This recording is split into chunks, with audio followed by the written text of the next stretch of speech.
All right, y'all. I'm going to walk you through how to do this HR diagram activity. I've gotten a lot of messages with confusion, so I just want to walk you through it to make sure that you know what to do.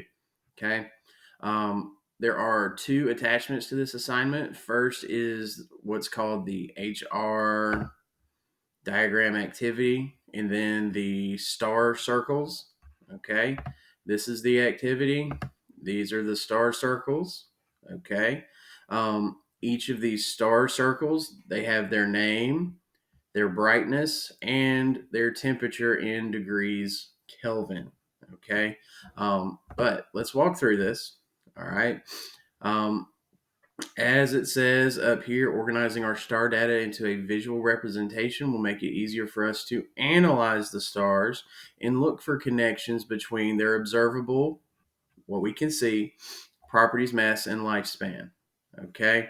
Um, so, first of all, let's go back to our star chart on August the 19th, our star in a box. Okay. Where there is a HR diagram. Okay. Once it pulls up.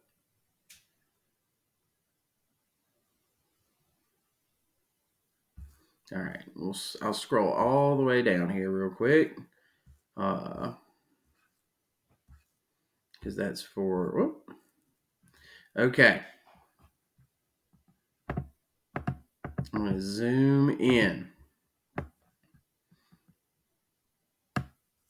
All right. And I'm going to draw my own HR diagram with some paper and a Sharpie.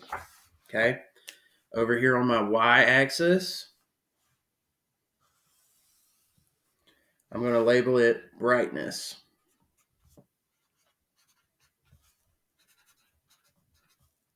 Okay.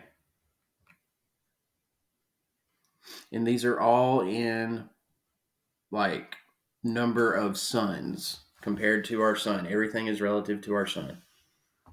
And then on the x-axis, temperature in degrees Kelvin. Okay. I will go ahead and kind of mark these with the same little demarcations that they have here. Okay, 100,000 suns, 10,000 suns, 1,000 suns, 100, 10, 1, which is our sun, 0.1, 0.01, so forth and so on. Then temperature, 100,000 degrees Kelvin, 15,000 degrees Kelvin, and then I'll put a 20,000, but I don't think there will be a 20,000 degree star out there. Okay, so let's go back to our HR assignment. Okay, what variable is located on the x-axis?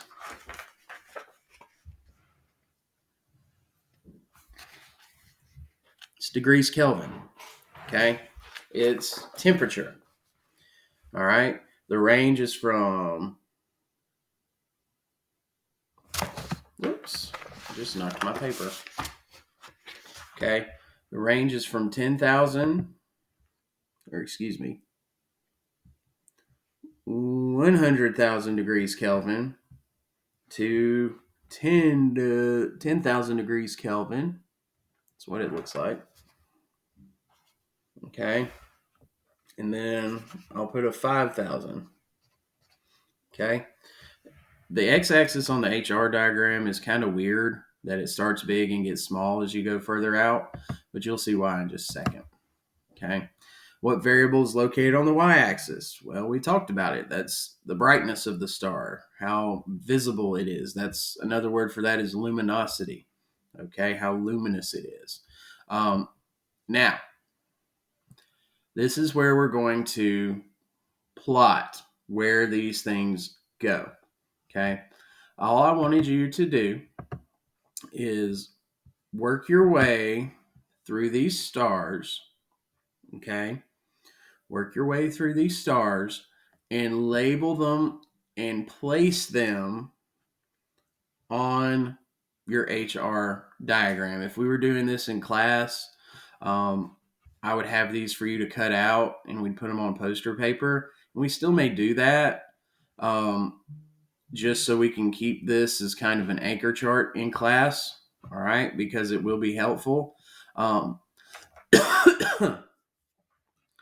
But you're going to use the brightness and the temperature, and some of these will be estimates, okay, and that's fine. And you're just going to plot them and label them on your HR diagram, okay? So once you do that, okay, you're going to draw vertical lines on your chart to separate the stars by color, okay? And write down what color each section is. That means there will be a pattern, okay? You will see a pattern on color based on temperature and brightness, okay? We're looking for patterns with our stars. And then just pretty self-explanatory. Do you notice any other patterns? All right. I kind of prompt you here in our See Think Wonder chart, okay, about the different patterns as the temperature increases for stars, what happens to the color as temperature of stars in the main sequence increases, what happens to the luminosity. And really, if you just answer those two, that will be fine, okay? But over here, you can put any other patterns that you noticed, okay? Hopefully this video explanation will help, and I hope to see you again soon. Bye-bye.